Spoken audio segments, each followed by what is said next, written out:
Systems are made to elevate, expand, and to bring new ideas in. The systems that I still see here in Portland, Oregon is the same old thing. Police will sit at the table. The fire department will sit at the table. The church will sit at the table. The agenda is focused on what they want you to be focused on. Who needs to be at the table is the people that are affected by gun violence. We were invisible. I got hustle in me. You got hustle in you. Just believe in yourself and I believe in you too. If we gotta go, I guess we making a move. If we gotta go, I guess we making a move. My homie lost his mind. He been seeking help, but he's still on the grind. But he by himself, it's gonna be hard to climb. It's gonna be hard to climb. It's gonna be hard to climb, but we defeat all odds with a purpose. If you go to war for me, I promise it's worth it. You might have to get into that mud and get dirty, but loyalty is earned, ain't no way that it's purchased. Just believe in yourself, and I'm Hey, yo, Rand, turn that up. Yeah.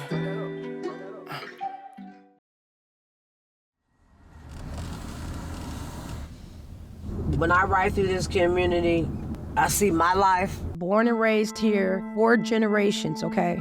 Deep. It does not look the same to me now. I'm changed. Gun violence will change you. I am the founder of Go Get Your Child Community Violence Prevention Coalition, a group educating families about gun violence. A bullet gonna get them, dope gonna get them, pimping gonna get them, somebody gonna get them. You better go get them and restore them back in love.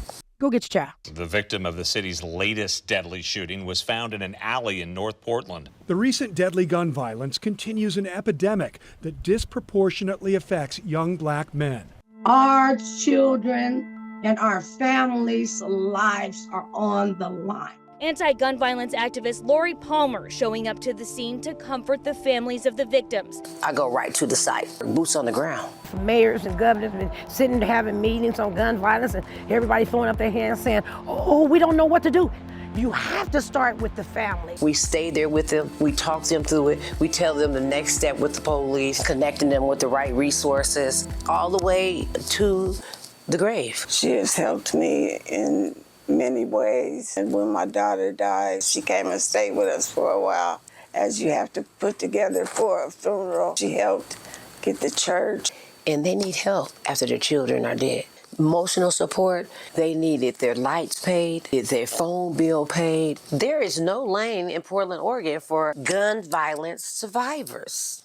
Palmer says the city and state need to put more resources towards families that have been impacted by gun violence, or else the cycles of violence will continue. When I was born, I came to this very address right here, 3970 Northeast Grand. This community has a really rich history of historic Vanport, outer Northeast Portland, the St. John's neighborhood, Overlook neighborhood, the Villa. My grandmother stayed in that house for 45 years or more. Right next door is her best friend, Eloise. If she see me doing something, she would say, do your grandma know you out here? A lot of the people who lived here historically have moved. The district that I represent has been a district that's been heavily gentrified over the years. We were moved out of this community.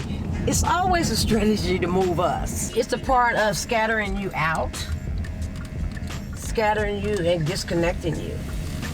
Everything's systematic.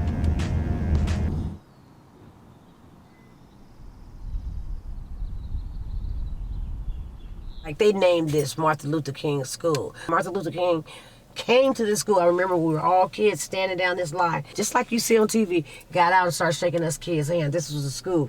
We have people coming in from all over the country. I suspect that we will have representatives from almost every state in the union.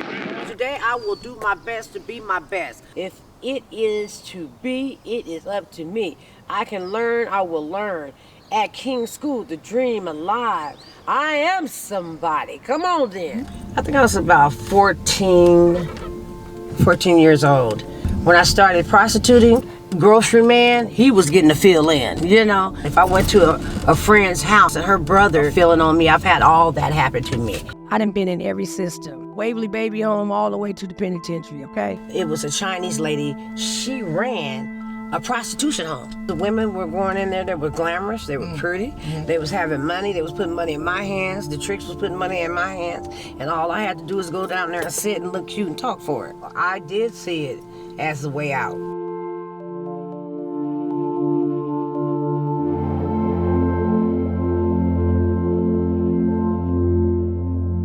like I said, I'd have been to prison. I went in 1991. I got out in 1993. To a program called Miracles. Right here is where I got my recovery and where I met people just like me that have made it out. What is it now? Oh, it's a weed shop up there. Something that was for recovery. Now a place to have people that are addicted to pot. I'm seasoned with the behaviors y'all got out there. I worked for Central City Concern from 1996 all the way to 2014. They established a table for all agencies to come in and sit and network on gun violence. I only wanted to run a clothes closet. When we got out, corrections didn't give us no money for no clothes or nothing. I started a clothes closet out in the back of my car because this was our community. But I was running into my destiny. My oldest son, Jasmine Moore, was hit by gun violence, shot 6 times with a .45 and left for dead. I'm not proud of it, but my son was in a gang. The person that shot him was in the opposite gang. He sat in his car and shot my son 6 times without even rolling down the windows. I have faith and I prayed. Jasmine stayed in a coma for several months.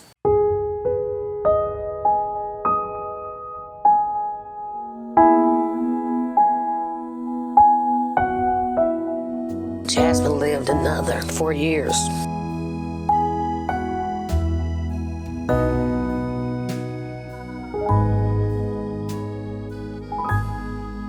My mother, my grandmother, my son, my aunties, everybody is here in this graveyard. Jasmine! I always say, he probably say, here comes my big mama. Big mouth mama. Well, I was naming him Jazzy, and my mother was like, you ain't gonna name him no Jazzy. So she said, well, since it's my first grandson, I'm gonna put man on the end of it. So that's how he was named Jasmine.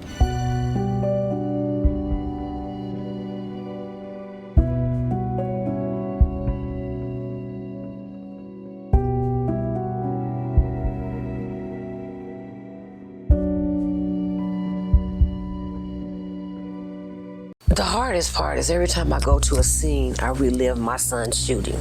And to see a body discarded in the street like it's trash. And to see broken families that was broken just like me. And I have to be strong and walk through it anyway.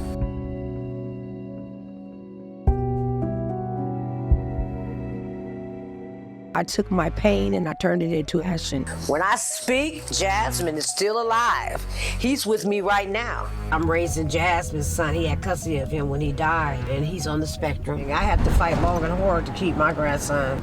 When I was a kid, me and my brothers and sisters was taken by DHS long and hard to convince them when I was already convinced. I'm the grandmother. The same car as mine. When they give you funding for grassroots organizations, the first thing they're going to ask you is, couldn't you work with others? I am with Moms Demand Action, a grassroots movement working for gun sense laws. We were building up and supporting community organizations that are doing the work, the people that have actually experienced the community violence. They taught me about the bills. She's come with us to the Capitol. Going down there and talking to somebody that really sees me and educated me, empowered me. It gave me my voice. She's determined for people to see what the impacts of gun violence does to our community. I am a survivor of gun violence. I was shot by my boyfriend in the chest. I will never be the same. I first got to know Laurie when I was elected in 2022 to the state legislature. Laurie is a force. Bring your heart to the table, bring your heart to the mic, or don't come. How the Lord's gonna work it out.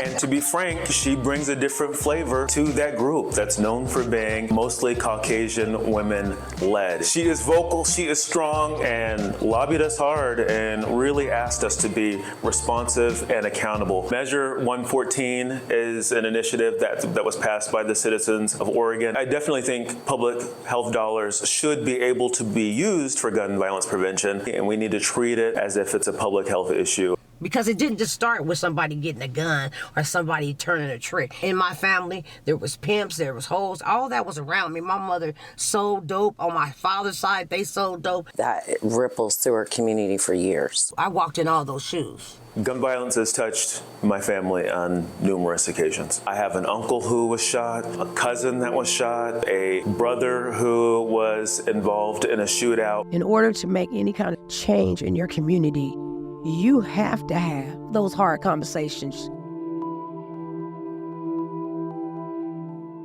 I tell people I'm in the front of the gun and I'm in the back of the gun, because I have people that have been killed by gun violence, and I have had people in my family that killed somebody from gun violence. There is a lot of intersectionality when it comes to gun violence, and we should be looking at the whole of government when it comes to supporting families in the wake of gun violence incidents. And this is Bishop right here.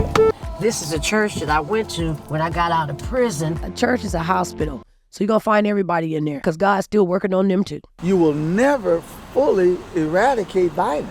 You want to learn from previous experiences and transfer that knowledge to the next generation. Yes. It's called lived experience. Okay, so now we're focusing more on the education. How do we capture them before they get into those prevention? This is hard work, because as long as there is a chair at the table with a cause or affect somebody in my community, I will be there. I have been there. Do you know what your dash is? That's the day you was born, the day you're going to die. It's a dash in between. What you doing with your dash? We got work to do.